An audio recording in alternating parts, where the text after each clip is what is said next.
이 정부와 북한 문제 전문가, 언론 등등 해가지고 상당히 지금 가슴 졸이는 사람이 많아요.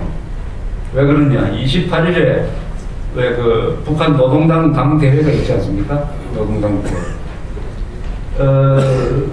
한국의 모든 언론, 세계의 거의 모든 언론, 한국의 대북 전문가라고 하는 거의 모든 사람, 그리고 국가정보원, 그리고 청와대, 안보수석까지 다 김정은이가 후계자로 확정이 되었다라고 이야기를 하고 9월 28일 때 노동당 대회에 등장할 것이다. 공식적으로 등장할 것이다. 이렇게 써왔습니다. 이렇게 주장을 해왔어요. 이런 주장을 안 하는 사람은 아마 1%밖에 안 될 거예요. 99%가 김정은이가 후계자고 이번에 공식적으로 등장할 것이다. 이렇게 주장을 해왔어요. 그런데 1%는 아니라고 주장을 하고 있습니다. 그 1%는 어떤 사람이냐 하면은 북한에서 넘어온 사람들 중에서도 좀 고위직에 있었던 사람들. 한 제가 만난 사람 중에 한 5명 됩니다. 5명.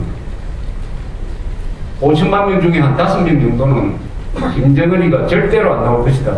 이렇게 이야기를 하고 있어요. 그래서 99.9%하고 0.1% 소수 의견.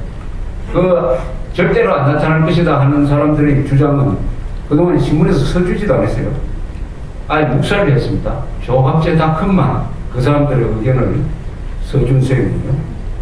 자, 그런데 9월 28일 때 보면 이제 알겠는데 99.99% 대 1%. 여론조사로 하면은 김정은이가 반드시 나와야 됩니다. 근데 이 진실이라는 것은 여론조사대로 되지는 않아요. 또 사실 예측한다는 것은 잘 맞지 않는 경우가 많습니다. 현재로는 국가정보원장까지 국회에 나와가지고 김정일에 따라서 중국에 가서 후계자에 대해서 양해를 받았다 이런 이야기를 할 정도니까. 또 안보수석이라는 자는 김정은은 후계자로 확정된 분으로서 이렇게 이야기했어요. 확정된 분으로서 20대 후반에 아까 우리 안 목사님 이야기 들으면은 동물이니까 자식도 아니고 이거 새끼인데 그런 표현을 했는데 이게 안 맞으면 이제 큰일 나게 생겼어요. 만약 김정은이가 얼굴도 안 보인다고 하면은 현재로는 다 나온다고 99%가 그렇게 지금 주장해놨어요. 그 뒤에 뒷감당이 좀 곤란할 것 같아요. 더구나 김정일이 따라서 북한에 안 간 거, 현재로 안 간 거는 확실합니다. 그런데도 모든 언론이 갔다고 거짓말을 해놓으니까 아무데도 고치지 않습니다. 고치지 않습니다. 다만 카트가 김정일을 못 만나고 그 다음 주에 중국에 갔죠. 중국에 가서 총리를 만났습니다. 온가보라고. 한자리는 온가보죠. 원자바오라고 하는데 온가보 총리를 만났더니 이 총리가 카트한테 이런 얘기를 했어요. 김정일이가 다녀갔는데 김정일이가 김정은 후계자설은 서방세계에서 조작한 것이라고 이야기를 했다. 이렇게 전해주었어요. 그래서 카트가 몰랐다면서 자기 웹사이트에 하나 올려놨습니다. 막 이런 것도 해가지고 하여튼 잘 보세요. 보고 나서 이제 또 한번 이야기할 게 생길 것 같습니다. 그러면은 1%하고 99%는 북한을 보는 눈이 달라요. 99%는 북한에서는 김정일이가 후계자라고 지명을 하면 그건 자동적으로 되는 거다. 이렇게 기정사실로 보는 사람들이고, 이 1%는 지금 북한은 그런 북한이 아니다. 김정일이가 아들을 지명할 수 없는 상황이다. 지명해도 안 된다. 그만큼 북한이 바뀌었다. 아들 이름 아는 사람 아무도 없다.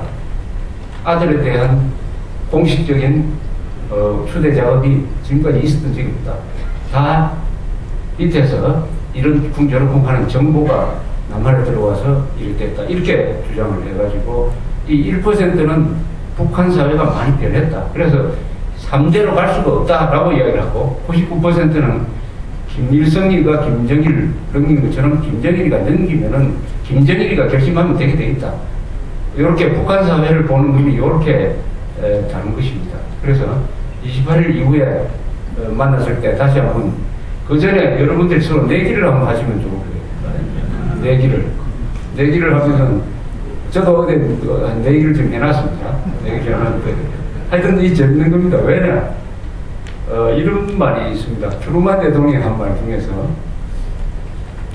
초등학생의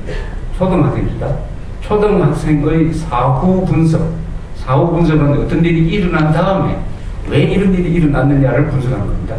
초등학생의 사후 분석이 대학 교수의 사전 분석입니다. 사전 예측이죠. 사전 예측보다 낫다. 이렇게 얘기합니다. 뭐냐? 지나간 걸 분석하는 것은 초등학생도 할 수 있다. 그러니까 앞으로 일어날 일에 대해서 예측하는 것은 대학 교수도 못한다. 그러니까 앞으로 일어날 일 예측. 북한에서 3대 세습이 가능하냐 안 하냐에 대한 것은 예측입니다. 이 예측하는 게 이렇게 어려워요. 사실은 어렵습니다. 근데 다 지나오려고 보면은 지나고 3대 세습으로 가든지 안 가든지 하면은 이거 지나간 거니까 그게 기정사실에 끼워 맞춰가지고 설명은 잘해요. 설명은. 그러니까 지나간 거 분석하는 거는 누구나 할 수 있습니다. 그러나 앞으로 다가올 걸 예측하는 것은 그렇게 어려운 것입니다. 기상예측도 이번에 21일날 보고 예상 못했지 않습니까? 이렇게 기상예측이 정확한데도 40mm 온다고 했는데 그 10배가 왔어요. 뭐냐? 이 미래에 대해서는 사람이 겸손해야 된다.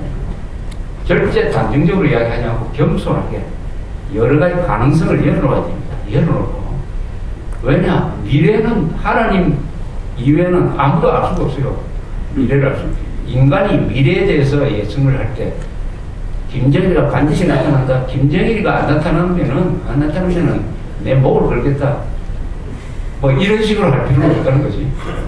그래서 인간의 능력 또는 국가 정보기관의 능력에 대해서 많은 시사를 해줄 것 같습니다. 그러나 현재로는 김정은이가 나타난다고 생각하는 사람이 9%, 안 나타난다고 생각하는 사람이 1%인데 이럴 때 내기를 잘 걸면은 아마 한 재산 잡을지도 모릅니다. 재미로 이 재미로 해야 돼. 재미로.